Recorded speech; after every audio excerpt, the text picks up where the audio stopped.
I just cut off a bunch of stuff off of the bird that had tangled, and I saw him yesterday. He came to my porch, and so I've been able to cut.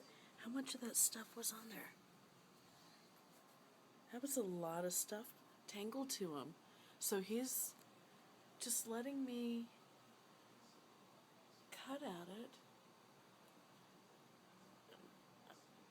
Of course, don't want to hurt him at all. But how cool is it that he's letting me do this? There we go.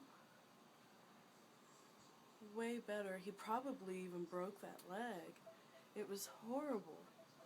But it seems that I have a family hanging out on my porch. Maybe they knew I would help them.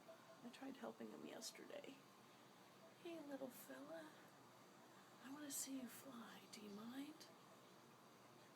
I need you to go ahead and take off. You can come back. Go ahead. Take off. Oh, look at him. I don't think you can see it, but he is flying. Aww. Yay.